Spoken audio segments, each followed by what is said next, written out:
বিজ্ঞানী অ্যাজাকব ওনার নেতৃত্বে একটি দল মাটির নিচে খনন শুরু করেছেন 1970 থেকে 1996। 70 থেকে 96, প্রায় কত বছর? 26 বছর। 26 বছর শুধু মাটির নিচে তারা মাটি খনন করেছে। সুবহানাল্লাহ বলবেন না? খনন করে তারা হয়রান হয়ে গেছে, আর যেতে পারছেন না। এবং 2006 এসে ওই হোলটা তারা বন্ধ করে দিয়েছেন, বন্ধ করতে বাধ্য হয়েছে। কেন? তারা বেশ কিছু জিনিস সেখানে দেখেছে। এই যে তাপমাত্রা আমাদের বর্তমান, আমরা আজকে আমাদের চট্টগ্রামে যে তাপমাত্রা আছে, এই তাপমাত্রা কত হতে পারে একটা অনুমান করতে পারি আমরা, 23 ডিগ্রি। এটা আমাদের তাপমাত্রা। 6700 কিলোমিটার গভীরে যাওয়ার পরে আমাদের তো এটা ডিগ্রি, সেলসিয়াস, সেন্টিগ্রেড, অনেকগুলো অবস্থান আছে। বিজ্ঞানীরা সেখানে গিয়ে 180 ডিগ্রি সেন্টিগ্রেডের তাপমাত্রা অনুভব করেছেন। 180 ডিগ্রি সেন্টিগ্রেডের তাপমাত্রা। মাইক্রোফোন ইউজ করেছেন তারা সেখানে, মাইক্রোফোন যুক্ত করে তারা সেখানকার হাল হাকিকতগুলো নেবার চেষ্টা করেছেন। বিজ্ঞানী অ্যাজাকবের নেতৃত্বের দল মাইক্রোফোন ইউজ করে তারা ওই 6700 কিলোমিটার গভীরে এত সুন্দর একটি আওয়াজ পেলেন। তিনারা পেয়েছেন যে অগণিত মানুষের আর্তনাদ, চিৎকার, চেঁচামেচি। এলাকায় যদি আল্লাহ মাফ করুক আগুন ধরে, চতুর্দিক থেকে শুধু চিৎকারের আওয়াজ শুনবেন, শুধু চিৎকার চিৎকার।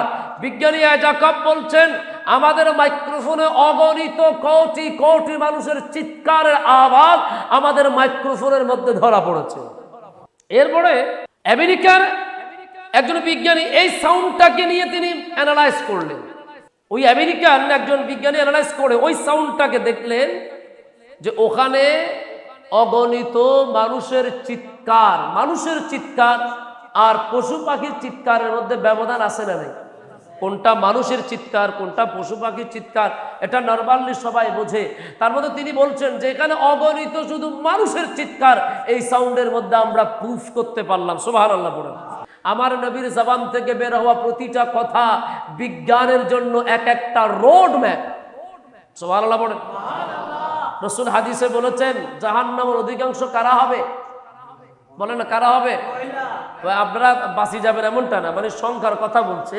মহিলা বিজ্ঞানী বলছেন, আমেরিকার বিজ্ঞানী বলছেন যে ওই সাউন্ডের মধ্যে অধিকাংশ আওয়াজ আসতেছে মহিলাদের আওয়াজ। সুবহানাল্লাহ বলবেন না? আমার নবী 1000 বছর আগে বলে গিয়েছেন, বিজ্ঞানীরা এসে আজকে আবিষ্কার করছেন। তাহলে জাহান্নাম যে আছে, এটা যে সত্য, এটা আমাদেরকে বিশ্বাস করার দরকার আছে না? একটু জোরে বলেন আছে। বিসমিল্লাহির রহমানির রহিম। হাযিহি জাহান্নামুল্লাতী ইউকাযযিবু বিহাল মুজরিমুন ইয়াতুফুনা বাইনাহা ওয়া বাইনা হামিমিন আন ফাবিআইয়ি আলাই রাব্বিকুম মা তুকাযযিবান। 55 নম্বর সূরা আর রহমানের 43 থেকে 45 নম্বর আয়াত আমরা তিলাওয়াত করলাম। আলহামদুলিল্লাহ। আল্লাহ বলছেন হাযিহি জাহান্নামুল্লাতী, এইটি জাহান্নাম, আল্লাতী যেটিকে, ইউকাযযিবু বিহাল মুজরিমুন মিথ্যাবাদীরা, অপরাধীরা মিথ্যা বলতো, অসম্ভব বলতো। ইয়াতুফুনা বাইনাহা ওয়া বাইনা হামিমিন আন, তারা ছোটাছুটি করবে ফুটন্ত পানির চারদিকে। ফাবিআইয়ি আলাই রাব্বিকুমা তুকাযযিবান, তাই তোমাদের প্রভুর কোন অনুগ্রহের কথা তোমরা অস্বীকার করবে। এটি হচ্ছে আয়াতের স্বাভাবিক অনুবাদ। এখান থেকে আমরা যেটা বুঝতে পারি, আল্লাহ বলেছেন যে জাহান্নামকে অবিশ্বাস করবে, জাহান্নাম বাস্তবতা নয়, এটি কল্পকাহিনী, রূপকথা, এমন কথা বলবে বান্দা আল্লাহ জানেন। এ কারণে আল্লাহ জাহান্নাম আছেন এটার একটা অবস্থান এই আয়াতে আমাদেরকে বোঝানোর চেষ্টা করেছেন।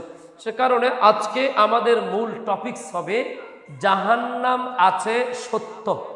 বলেন জাহান্নাম আছে সত্য, এটা নিয়ে আমরা আজকে কিছু আলোচনা করব। আল্লাহ পাক আমাদেরকে বোঝার তৌফিক দান করুন। কোরআন বলছেন 40 নম্বর সূরা, সূরা আল মুমিনুন, আয়াত 71 থেকে 72। আল্লাহ বলছেন ইযিল আগলাম ফি আ'নাকিহিম ওয়াসসালাসিলু ইউসহাবুন ফিল হামিমিন সুম্মা ফিন নার ইউসজারুন।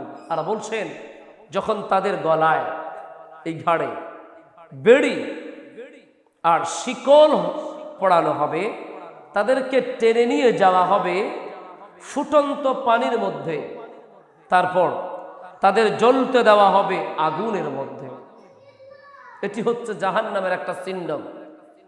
গলার মধ্যে আমাদের দেশেও দেশীয় লতে ফাঁসির আসামি বা বড় সড়ো যারা আসামি দুর্দর্শ, তাদেরকে দেখবেন গলার মধ্যে বেড়ি দেয়, হাতের মধ্যে পায়ের মধ্যে শিকল পড়ানো হয়। আল্লাহ বলছেন কিয়ামতের ময়দানে তাদেরকে শিকল পড়ানো হবে, তাদের ঘাড়ে শিকল পরানো হবে, তাদেরকে বেড়ি বাঁধ দেওয়া হবে, টেনে নেওয়া হবে ফুটন্ত পানির দিকে এবং আগুনের মধ্যে তাদেরকে নিক্ষেপ করা হবে। 88 নম্বর সূরা, সূরা গাশিয়ার 5 নম্বর আয়াত আল্লাহ বলছেন তুসকা মিন আইনিন আদিয়া, তাদেরকে উত্তপ্ত প্রসবন থেকে পান করানো হবে, উত্তপ্ত পানীয় থেকে পান করানো হবে। এগুলো আমাদেরকে এই দুটো আয়াত জাহান্নামের দিকে ইঙ্গিত করে। হাদিসে পাক নবী পাক তিরমিজি শরীফ ও ইমাম বাইহাকি হাদিসটা কোট করেছেন। সাইয়েদনা আবু দারদা রাদিয়াল্লাহু আনহু থেকে হাদিসটা বর্ণিত। নবী পাক সাল্লাল্লাহু আলাইহি সাল্লাম বলছেন জাহান্নামীরা ক্ষুধা ও তৃষ্ণায় কাতর হয়ে যখন যাবে, ক্ষুধা এবং তৃষ্ণা দুটো অপশন, খিদাও লাগবে তৃষ্ণার্ত হয়ে যাবে। নবী পাক বলছেন যখন তারা তৃষ্ণার্ত হবে তাদেরকে দেওয়া হবে কাঁটা যুক্ত বৃক্ষ। আমাদের দেশে একটা গাছ ছিল, এটা এখন খুব রিয়ার, যেটার গায়ের মধ্যে কাঁটা ছিল। এটাকে আপনাদের দেশে কি গাছ বলা হতো? মন্দার গাছ। আমাদের কুমিল্লায় মন্দার গাছ বলে, এই আপনাদের দিকে মন্দার গাছ। যাক, অর্থাৎ যেখানে উঠতে পারবেন না আপনি চাইলেও, পুরা গায়ের মধ্যে কাঁটা, এটা এখন খুব একটা বেশি নেই। আর একটা আছে খেজুর গাছ, তো খেজুর গাছের হাইট তো মোটামুটি উপরে গেলে এটা ইয়া হয়ে যায়। আচ্ছা, তো রাসূল পাক বলছেন যে কাঁটাযুক্ত বৃক্ষ তাদেরকে খেতে দেওয়া হবে।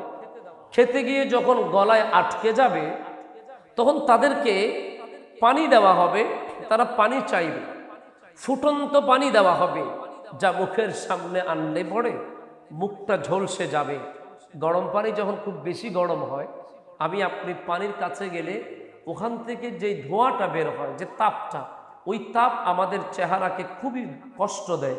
রাসূল বলছেন যে এই উত্তপ্ত পানি যা সামনে গেলে চেহারাটা ঝলসে যাবে, তাদেরকে ওই পানি খেতে দেওয়া হবে। নবী পাক বলছেন ওই পানি যখন বান্দা খাবে তার নাড়ি ভুড়ি নিচ দিয়ে বের হয়ে যাবে। এতটুকুন কষ্ট জাহান্নামের শাস্তি। আল্লাহ আমাদেরকে এই জাহান্নামের আযাব থেকে হেফাজত করুন। সুনান তিরমিজিতে হাদিস এসেছে আবওয়াবু সিফাতিল জান্নাহ আন রাসূলিল্লাহ সাল্লাল্লাহু আলাইহি ওয়াসাল্লাম, বাবু হুফফাতিল জান্নাতু বিল মাকারিহি ওয়া হুফফাতিন নার বিশাহাওয়াতি, হাদিস নাম্বার 2560। আন আবি হুরায়রা রাদিয়াল্লাহু তাআলা আন রাসূলিল্লাহ সাল্লাল্লাহু আলাইহি ওয়াসাল্লাম, আমার নবী মিরাজে গিয়েছেন। আপনারা জানেন আল্লাহর নবী মিরাজে যাওয়ার পরে আমার আল্লাহ গোটা সৃষ্টির আদি অন্ত শুরু শেষ সব কিছু আমার দয়াল নবী কামলিওয়ালাকে দেখিয়েছেন। সবকিছু দেখার শেষ, ইযহাব ইলান নার, আমার নবীকে আল্লাহ বললেন দোস্ত একটু জাহান্নামের দিকে যান। ফানজুর ইলাইহা ওয়া ইলা মাম, ইয়া রাসূলুল্লাহ এই আপনার উম্মতের মধ্যে কারা কারা জাহান্নামী হবে, কোন কোন স্পেসের মধ্যে জাহান্নামের অবস্থান তৈরি হবে, ওটা আপনাকে জানিয়ে দেওয়া দরকার। আমার নবী জাহান্নামের মধ্যে গেলেন। জাহান্নামে যাওয়ার পরে দেখলেন ওখানে অধিকাংশ মানুষ মহিলা, জাহান্নামের অধিকাংশ বাসিন্দা মহিলা। মা'আদাতু লিআহলিহা ফিহা, লম্বা হাদিস। রাসূল বললেন মহিলারা বেশি জাহান্নাম, ওটা অন্য সময় আলোচনা। যেই কথাটুকুন বলতে চাচ্ছিলাম, আমার নবীর মেরাজ যদি সত্য হয়, মেরাজে যা কিছু দেখেছেন তা যদি সত্য হয়, আমি আপনি মুসলমান হিসেবে জাহান্নাম আমার নবী পরিদর্শন করেছেন, ভিজিট করেছেন, এটাও আমাকে আপনাকে বিশ্বাস করতে হবে। তাহলে কোরআন এবং হাদিস এই দুটো মিলে আমরা যেটা বুঝতে পারি, জাহান্নাম আছে, এটা সত্য, এটা আল্লাহর কোরআনও বলছে, আমার নবীও বলছে। কথা বলেন ঠিক কিনা? জাহান্নামের তীব্রতা কেমন? তীব্রতা বুখারী মুসলিম মুত্তাফাকুন আলাইহি হাদিস সাইয়েদনা আবু হুরায়রা থেকে হাদিসটা বর্ণিত। জাহান্নামের আগুনের তীব্রতাটা কেমন, জাহান্নামের আগুনের তাপদাহটা কতটুকুন প্রখর, কত কষ্টদায়ক।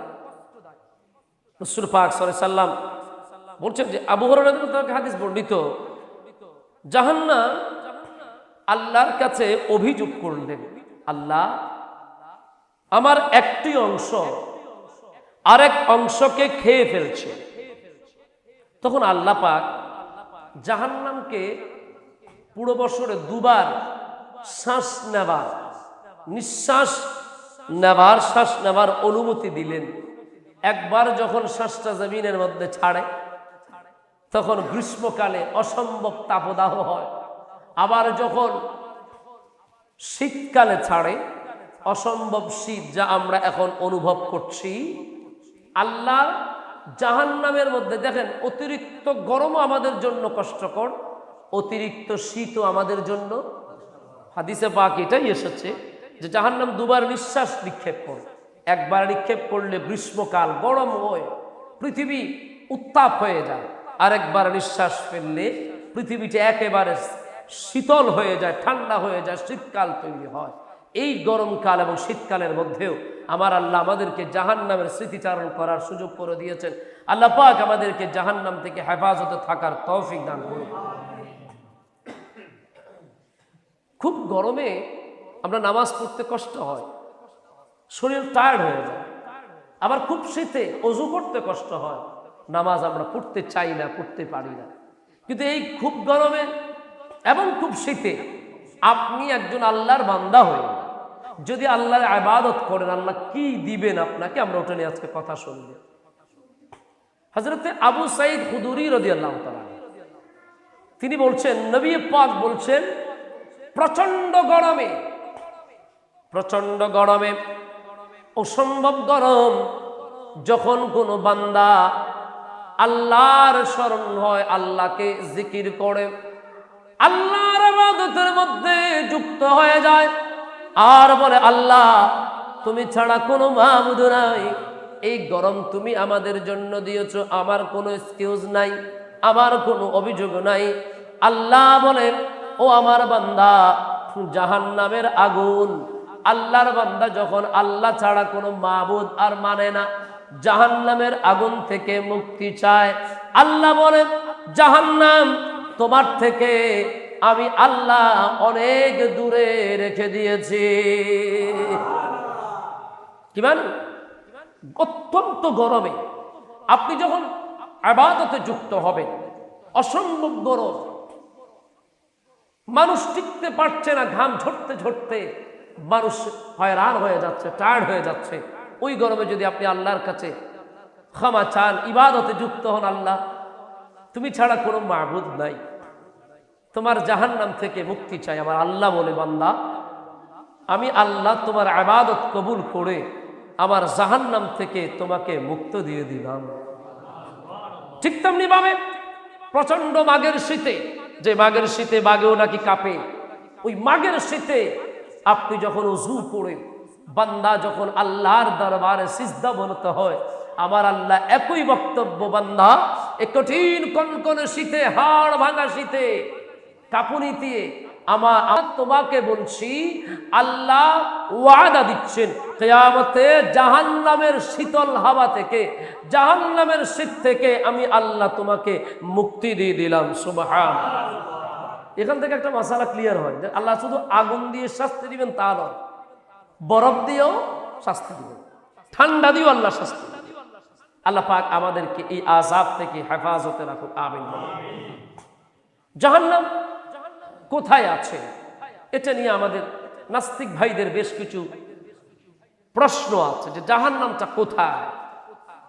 আমার আল্লাহ পৃথিবীকে তার মতো করে সাজিয়েছেন। বর্তমানে অনেকগুলো ওভারড্রয়ার বলেন, ড্রেসিং টেবিল বলেন, বা আপনাদের ক্যাবিনেট বলেন, অনেক কিছু আপনারা ফার্নিচার তৈরি করেন, যেখানে বেশ কিছু লুকিয়ে রাখার জিনিস আপনার একটা ড্রয়ারের ভিতরে একটা সেপারেশন দিয়ে আরেকটা বক্স করেন চোরাইয়া, যেগুলো চিন্তাও করতে পারেন।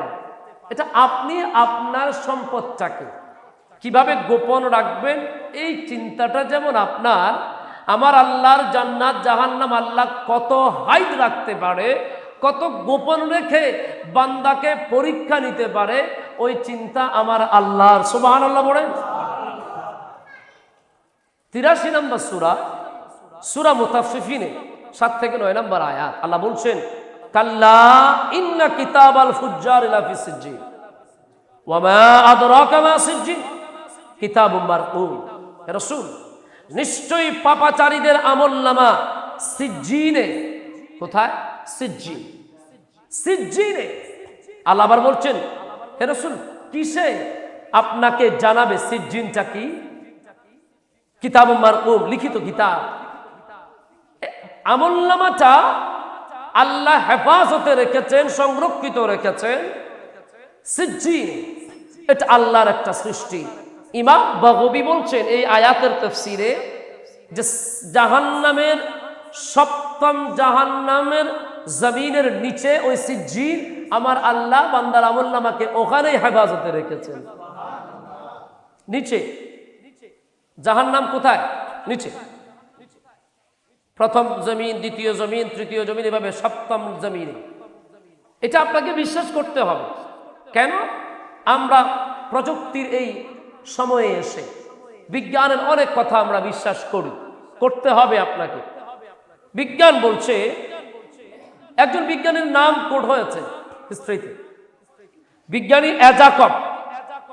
ওনার নেতৃত্বে একটি দল মাটির নিচে খনন শুরু করেছেন 1970 থেকে 1996। 70 থেকে 96, প্রায় কত বছর? 26 বছর। 26 বছর শুধু মাটির নিচে তারা মাটি খনন করেছে। সুবহানাল্লাহ বলবেন না? খনন করে তারা হয়রান হয়ে গেছে, আর যেতে পারছেন না। এবং 2006 এসে ওই হোলটা তারা বন্ধ করে দিয়েছেন, বন্ধ করতে বাধ্য হয়েছে। কেন? তারা বেশ কিছু জিনিস সেখানে দেখেছে। এই যে তাপমাত্রা আমাদের বর্তমান, আমরা আজকে আমাদের চট্টগ্রামে যে তাপমাত্রা আছে, এই তাপমাত্রা কত হতে পারে একটা অনুমান করতে পারি আমরা? 20, হ্যাঁ, এত নামবে? এখানে আছে না, এই যে 23, আমাদের এটা যদি বল 23 ডিগ্রি, এটা আমাদের তাপমাত্রা। 6700 কিলোমিটার গভীরে যাওয়ার পরে আমাদের তো এটা ডিগ্রি, সেলসিয়াস, সেন্টিগ্রেড, অনেকগুলার অবস্থান আছে। বিজ্ঞানীরা সেখানে গিয়ে 180 ডিগ্রি সেন্টিগ্রেডের তাপমাত্রা অনুভব করেছেন। 180 ডিগ্রি সেন্টিগ্রেডের তাপমাত্রা। মাইক্রোফোন ইউজ করেছেন তারা সেখানে, মাইক্রোফোন যুক্ত করে তারা সেখানকার হাল হাকিকত গুলো নেবার চেষ্টা করেছেন। বিজ্ঞানী অ্যাজাকবের নেতৃত্বের দল মাইক্রোফোন ইউজ করে তারা ওই 6700 কিলোমিটার গভীরে এত সুন্দর একটি আওয়াজ পেলেন।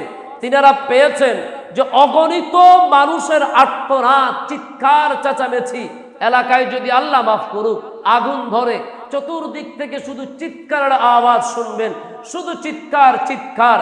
বিজ্ঞানী অ্যাজাকব বলছেন আমাদের মাইক্রোফোনে অগণিত কোটি কোটি মানুষের চিৎকারের আওয়াজ আমাদের মাইক্রোফোনের মধ্যে ধরা পড়েছে। বিজ্ঞান বলছে। এরপরে আমেরিকার একজন বিজ্ঞানী এই সাউন্ডটাকে নিয়ে তিনি অ্যানালাইজ করলেন, যে সাউন্ডটা পড়ে হচ্ছে, আমি আপনি যে কথাটা বলছি এটা কিন্তু ভাসমান, এটাকে কিন্তু পরে কালেক্ট করা যাবে। এটা আপনারা যারা বিজ্ঞানের ছাত্র, সায়েন্স নিয়ে পড়াশোনা করেন তারা ভালো বুঝবেন। আমাদের সাউন্ডটা কিন্তু ওই বাতাসের সাথে মিশে যাচ্ছে, এটা পাওয়া যাবে, নেওয়া যাবে এটাকে। ওই আমেরিকান একজন বিজ্ঞানী অ্যানালাইজ করে ওই সাউন্ডটাকে দেখলেন যে ওখানে অগণিত মানুষের চিৎকার আর পশু পাখির চিৎকারের মধ্যে ব্যবধান আছে না নেই? কোনটা মানুষের চিৎকার, কোনটা পশু পাখির চিৎকার, এটা নরমালি সবাই বোঝে। তার মধ্যে তিনি বলছেন যে এখানে অগণিত শুধু মানুষের চিৎকার, এই সাউন্ডের মধ্যে আমরা প্রুফ করতে পারলাম। সুবহানাল্লাহ পড়ে। আরো মজার ব্যাপার, আমার ওই নবীর ব্যাপারে যেন তেন কথা বলছেন না, ওই নবীর ব্যাপার নিয়ে আপনার সাথে আমার ঝামেলা তৈরি হচ্ছে, যে নবীকে আপনি যেন তেন ব্যবহার করছেন। আমার নবীর জবান থেকে বের হওয়া প্রতিটা কথা বিজ্ঞানের জন্য এক একটা রোড ম্যাপ। সুবহানাল্লাহ বলেন। রাসূল হাদিসে বলেছেন জাহান্নামের অধিকাংশ কারা হবে? বলেন না, কারা হবে? আপনারা বাঁচি যাবেন এমনটা না, মানে সংখ্যার কথা বলছে। মহিলা বিজ্ঞানী বলছেন, আমেরিকার বিজ্ঞানী বলছেন যে ওই সাউন্ডের মধ্যে অধিকাংশ আওয়াজ আসতেছে মহিলাদের আওয়াজ। সুবহানাল্লাহ বলবেন না? আমার নবী 1000 বছর আগে বলে গিয়েছেন, বিজ্ঞানীরা এসে আজকে আবিষ্কার করছেন। তাহলে জাহান্নাম যে আছে এটা যে সত্য, এটা আমাদেরকে বিশ্বাস করার দরকার আছে না? একটু জোরে বলেন, আছে। এখন আপনি বলতে পারেন যে জাহান্নাম যে আছে, আপনি যেটা বলছেন বুঝলাম, কিন্তু এই জাহান্নামটা কত বড়, এই জাহান্নামটা আমরা কিভাবে বুঝবো? এই জাহান্নামের অবস্থানটা, জাহান্নামটাকে আমরা কিভাবে অ্যানালাইজ করতে পারি, কিভাবে আমরা কি করতে পারি? দেখেন, মুসলিম শরীফে 2844 নম্বর হাদিস কোড হয়েছে। রাসূল পাক সাল্লাল্লাহু আলাইহি সাল্লামের সাহাবীরা নবী পাকের সাথে বসা ছিলেন। কুন্না মা রাসূলিল্লাহ সাল্লাল্লাহু আলাইহি সাল্লাম ইযা সামিআ ওয়াজবাতান ফাকালা আন-নবী সাল্লাল্লাহু আলাইহি ওয়াসাল্লাম তাদরুনা মা হাযা। আমার নবীর সাথে সাহাবায়ে কেরামরা বসা ছিলেন। হঠাৎ করে আমার নবী ইযা সামিআ ওয়াজবাতান, একটা বিকট আওয়াজ শুনলেন। নবী বললেন, সাহাবীরা তোমরা কি জানো মা হাযা, এই শব্দটা কিসের, এই সাউন্ডটা কিসের? ক্বালা কুল্লাল্লাহু ওয়া রাসূলুহু আ'লাম। হে রাসূল, আল্লাহ এবং আল্লাহর নবী ভালো জানেন। এখানে একটা বড় ব্যাপার, আমাদের কোনো এক হুজুর বলেছিলেন যে মানে আমি এখানে ওয়াজ করছি, আল্লাহর নবী যদি এদিক দিয়ে হেঁটে যেতেন, নবী আমার মাহফিলে বসে যেতেন। আচ্ছা, এগুলো মানে কেমন কথা? নবী পাককে আপনি আসলে কি মনে করছেন, কি তুলনা দিচ্ছেন? রাসূল পাক সাল্লাল্লাহু আলাইহি ওয়াসাল্লামের ব্যাপারে আপনি নিজের পাণ্ডিত্যটাকে কতটুকু দিচ্ছেন? আপনি শত চেষ্টা করেও সিদ্দিক আকবরের চাইতে বড় হতে পারবেন? ওরে এক হুজুর তো বলে দিল সিদ্দিক আকবর হজ করেছে একবার, আমি হজ করেছি এতবার। সিদ্দিক আকবর উমরা করেছে একবার দুইবার, আমি উমরা করেছি এতবার। সিদ্দিক আকবর কোরআন খতম করতে পারে নাই, আমি তো কোরআন খতম করেছি বহুবার। এভাবে ঘুরে সিদ্দিক আকবরের সাথে তুলনা দিচ্ছে। বলেন এদের কি আসলে মাথায় কিছু আছে? মাথায় কিছু আছে? সিদ্দিক আকবর যিনি কোরআন ওয়ালার সাথে বন্ধুত্ব, সুবহানাল্লাহ বলেন, যে কোরআনের বাহাদুরি আপনি দেখাচ্ছেন, ওই কোরআনের ভিতরে আমার আল্লাহ সিদ্দিককে ঢুকিয়ে দিয়েছেন। অবাক করা ব্যাপার। সিদ্দিক আকবরের সামনে আপনি কথা বলছেন, আপনি বলছেন যে সিদ্দিক একবার হজ করেছে, আমি দুবার তিনবার হজ করেছি, চারবার হজ করেছি। সিদ্দিক এতবার উমরা করেছে, আমি সিদ্দিক আকবরের চাইতে বেশি উমরা করেছি। সিদ্দিক আকবরের দান আমার দানের চাইতে অনেক কম। এই যে হাবিজাবি কথাগুলো বলছেন, সিদ্দিককে জানেন? সিদ্দিকের চিত্রটা, সিদ্দিকের ছবি আমার আল্লাহ কোরআনে ঢুকিয়ে দিয়েছেন গায়ের সূরে। ইন্নাল্লাহা মা'ানা বলে আল্লাহ বলেছেন, দোস্ত আপনার সিদ্দিককে চিন্তা করতে না করেন, আপনার সাথে সিদ্দিক এবং আপনার সাথে আমি আল্লাহ আছি, এই শব্দটাকে যদি একটু গবেষণা করেন, ইন্নাল্লাহ মা'ানা, না এটা জমার ব্যাপার, মা'না এটা জমা মুতাকাল্লিমের সিগা, মা'না আপনাদের সাথে আমি আছি, আল্লাহ বলছেন আমি আপনাদের সাথে আছি, তাহলে না মা'না ফালতু ফাল না, ঠিক আছে জমা। তাহলে আল্লাহ বলছেন যে রাসূল আপনার সাথেও আছি, সিদ্দিকের সাথেও আছি, সুবহানাল্লাহ। এখানে যদি ধরেন দুইটা দল হন, আমি যদি বলি আমি আপনাদের দুজনের সাথে আছি, তার মানে আপনাদের সাথেও আছি, আপনাদের সাথেও আছি। এখন প্রশ্ন হলো, নবী আল্লাহ তো সর্বোচ্চ নবীর সাথে থাকবেন, যেহেতু তিনি নবী, সিদ্দিক তো নবী নয়। এখান থেকে মাসালাটা পরিষ্কার হয়ে যায়, নবীওয়ালা যারা হয়ে যায় তাদের সাথে আল্লাহর মুহাব্বত হয়ে যায়।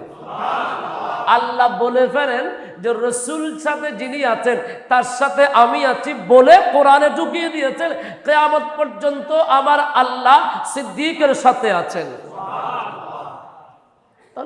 এই যে হাজিব কি বলে এটা, আজে বাজে কথাগুলো আমরা বলার প্রয়োজন নেই। এই জন্য মানে আমাদের খেয়াল রাখতে হবে যে মানে ইবাদতের অহংকারে কিন্তু ইবাদতটা নষ্ট হয়ে যায়, ইবাদতটা নষ্ট হয়ে যায়, এটা আপনাদেরকে মাথায় রাখতে হবে। আচ্ছা, যে কথা বলছিলাম, সাহাবায়ে কিরাম কিন্তু জানেন, যেমন আমি আপনাদেরকে একটি কথা বলেছি, সাহাবীদের আদব কেমন। মক্কা শরীফে গেলেন নবী পাক হজ করতে, কালো গিলাপ, নবী বলছেন সাহাবারা এটার নাম কি জানো? আচ্ছা বলেন।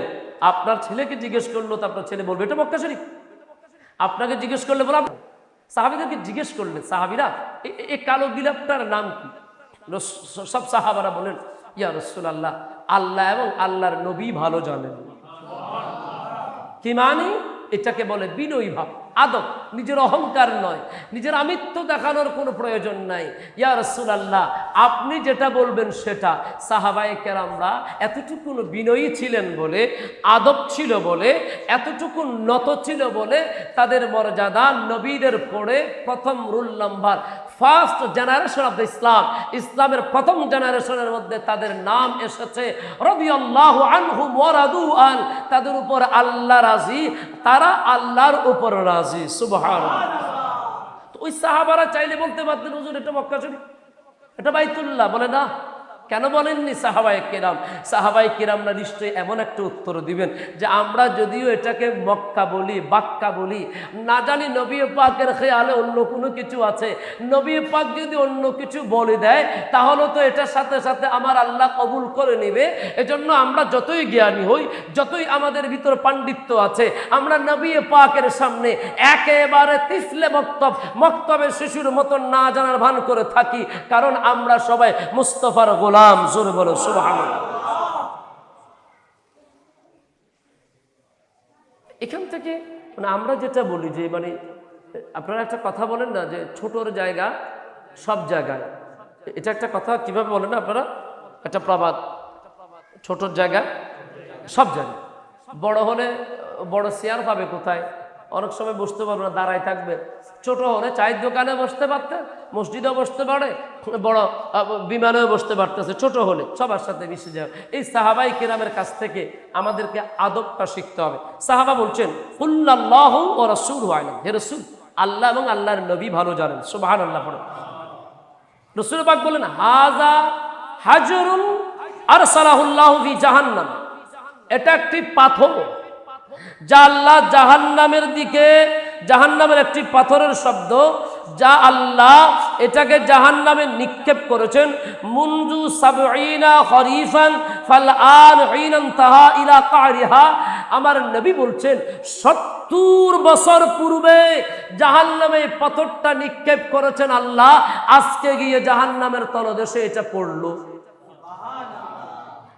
70 বছর পূর্বে আল্লাহ এই পাথরকে জাহান্নামে নিক্ষেপ করেছেন, জাহান্নামের তলদেশে যেতে যেতে যেতে যেতে যেতে যেতে 70 বছর লেগেছে, এই মাত্র এটা তলদেশে, জাহান্নামের তলদেশে পড়লো। কয় বছর? বুঝতেছেন কিছু? এত বড় জাহান্নাম, এত বড় জাহান্নাম। ওই জাহান্নামে কারা যাবে জানেন? যারা মানুষকে মানুষ মনে করে নাই, যারা মানুষকে পাখির মতন গুলি করে মেরেছে, ছোটবেলায় আমরা দেখতাম, এটা কি বলে যে, হ্যাঁ একজন শুনি নাই, গুলাল, হ্যাঁ গুলাল, গুলাল দিয়ে পাখি মারা আমাদের ছেলেরা করতো, এগুলো উচিত নয়। 13 নম্বর হাদিস, রাসূল পাক বলছেন, ইন্না আহওয়ানা আহলিন নারে আযাবান মিন মান লাহু না'লানে ওয়া সিরাকানে মিন নার। রাসূল বলেন, জাহান্নামী মানুষ, তাকে দুটো স্যান্ডেল পরানো হবে, জুতা পরানো হবে। কি পরানো হবে? জুতা পরানো হবে, দুটো স্যান্ডেল পরানো হবে। অশিরাকানে মিন নার, যেই স্যান্ডেলের ফিতাগুলো আগুন দিয়ে তৈরি হবে। ইয়াগলি মিনহুমা দিমাগুহু, তার উত্তাপে মাথার মগজ টকবক টকবক করতে থাকবে। কামা ইয়াগলি আল মিরজাল মিরজালু মা ইয়ারা আন্না আহাদান। আল্লাহর নবী বলবেন, গরম গরম জাগের মধ্যে ফুটন্ত মানে যেমন টকবক টকবক করে, ওই দুটো ফিতার কারণে, আগুনের ফিতার কারণে বান্দার মাথা টকবক টকবক করে মগজগুলো বের হবে। জাহান্নামে একটি স্যান্ডেল পরানো হবে আপনাকে, 2 ফিতার স্যান্ডেল। আমার যুবক বন্ধুরা স্মার্টের জন্য, স্লিম ইজ স্মার্ট বলেন না বন্ধুরা, ওই চিকন ফিতা জাহান্নামের আগুন দিয়ে তৈরি হবে। রাসূল বলছেন, এই ফিতাগুলো, স্যান্ডেলগুলো যখন বান্দাকে পরানো হবে, ওটার তাপে বান্দার মাথার মগজগুলো টকবক টকবক করে পড়বে। বান্দা বেচাইন হয়ে যাবে, বান্দার কোনো উপায় থাকবে না, কোথায় যাওয়ার কোনো সুযোগ থাকবে না। রাসূল পাক বলছেন, তোমরা কি জানো এই আযাবটা কি কারণে হচ্ছে? ফাইন্নাহু লা আহওয়ানুহুম আযাবা। রাসূল পাক সাল্লাল্লাহু আলাইহি সাল্লাম বলছেন, এই আযাব, জাহান্নামের আযাবের সবচাইতে নিচু, একেবারে লাস্ট পর্যায়ের আযাব, এর নিচে আর কোনো আযাব নাই। সর্বনিম্ন আযাব হচ্ছে এই আযাব। জোরে বলেন না নাউযুবিল্লাহ। এটা সর্বনিম্ন আযাব, সর্বনিম্ন শাস্তি। আপনার গোটা বডি কিছু হবে না, পায়ের মধ্যে আপনাকে আগুনের স্যান্ডেল পরিয়ে দেওয়া হবে, আপনার মাথা থেকে মগজগুলো টকবক টকবক করে পড়বে। বন্ধুরা, আমরা কতকাল এভাবে অবহেলায় থাকবো? এই পা দিয়ে কতজনকে লাথি মেরেছে, কত মানুষকে দেখেছি রিক্সাওয়ালারা লাথি মারত, কত মানুষকে দেখেছি এই পা দিয়ে সবজিওয়ালার সাথে কথা বনাবনি হয় নাই, লাথি মেরে তার রিজিকের মধ্যে লাথি মেরেছে। এই পার কথা বলছি বন্ধু, কিয়ামতের ময়দানে আমার আল্লাহ বেশি কিচ্ছু করবেন না, শুধু 2 ফিতার 2টো স্যান্ডেল আপনাকে পরিয়ে দিবেন, আপনার মগজ টকবক টকবক করে পড়বে। আপনাকে বাঁচানোর জন্য কাউকে পাবেন না, আপনাকে বাঁচানোর জন্য কাউকে পাবেন না। কেউ আপনার পাশে আসবেন, আসবে কোত্থেকে? সবাই তো সবাইকে নিয়ে ব্যস্ত, সবাইকে নিয়ে ব্যস্ত। আইসিইউর বেড একটা, রোগী 2 জন, দুজন বন্ধু, রহমত আলী নিয়ামত আলী। নিয়ামত আলী বলবে, রহমত আলী তুই পড়ে আয়, আগে আমি যাই। রহমত আলী বলবে, নিয়ামত আলী তুই পড়ে যা, আগে আমি যাই। কেউ কাউকে সাইড দিবে না, ওটার নাম কিয়ামতের ময়দান। এজন্য বাবারা, আমি অনুরোধ করি, চা করুন, প্রতিদিন সদকা করবেন, প্রতিদিন মানুষের মুখে হাসি ফুটানোর চেষ্টা করবেন। কেউ আপনাকে গালি দিচ্ছে, তার কাছে ক্ষমা চাইবেন, তাকে জড়িয়ে ধরবেন, ভাই আমার মাফ করে দিন, আমার ভুল হয়ে গেছে। তাকে হাসাবেন, আমার আল্লাহ হেসে যাবে। অহংকার রাখবেন না, নিজের দিলের মধ্যে অহংকার রাখবেন না, নিজেকে মানুষের খাদেম মনে করবেন, মানুষকে ভালোবাসবেন। আর এই ভালোবাসা, এই দান সৎকাই আপনাকে কিয়ামতের ময়দানে বাঁচিয়ে নেবেন। জোরে বলবেন না সুবহানাল্লাহ। আমি যে কথাগুলো আপনাদেরকে বললাম, এই জাহান্নামের বিশালতা, জাহান্নামের ব্যাপারগুলো, আমাদের যে সকল যুবকরা আজকে নাস্তিকতা অবলম্বন করছে, জাহান্নাম নাই বলছে, তাদেরকে যদি আটলান্টিক মহাসাগর স্পিড বোর্ডে, বেশি নাই, যে আমি গত জুমায় সন্দ্বীপ গেলাম, যখন জোয়ার উত্তাল থাকে, একটা স্পিড বোর্ডে ঠিক মাঝখানে গিয়ে ছেড়ে দিলে, যখন ইঞ্জিন বন্ধ করে দিবে, তখন বোঝা যাবে আল্লাহ আছে না নাই। কথা বুঝেন? তখন বোঝা যাবে। 10,000 20,000 ফিট উপরে বিমানের চাকা যখন, বিমানের ইঞ্জিন যখন বন্ধ হয়ে যাবে, তখন বোঝা যাবে আল্লাহ আছে না নাই। এজন্য আসুন আমরা আল্লাহর গোলামি করি, আল্লাহ পাক আমাদেরকে কবুল করুন।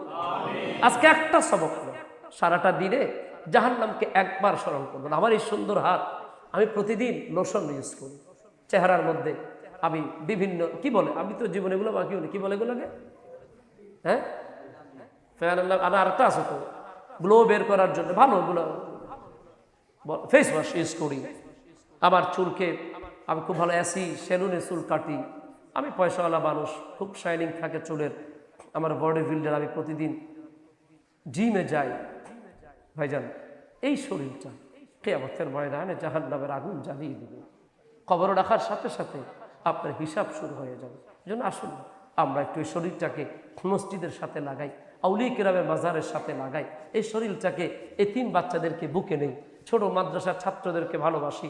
আপনার পাশে চাচাতো ভাই মারা গেছে, বাচ্চাগুলাকে একটু বুকে জড়াই নেই, তাদেরকে একটু সহযোগিতা করি, একটু ভালোবাসা দেই, তাদেরকে একটু কাপড় চোপড় কিনে দেই, খাতাপত্র কিনে দেই, পড়তে সাহায্য করি, একটা কোরআন শরীফ কিনে দেই। মসজিদের কিছু লাগবে, সমাজের একটা মানুষ ব্লাড ডোনেট করছেন, একটা সহযোগিতা করেন, অসুস্থতার জন্য তাকে একটু সহযোগিতা করেন। এই কাজগুলো করেন। আপনি কবরে যাওয়ার আগে কবর আপনার জন্য অপেক্ষা করবে, ওয়েলকাম, স্বাগত, তুমি আমার মেহমান হয়ে আমার কাছে চলে আসো।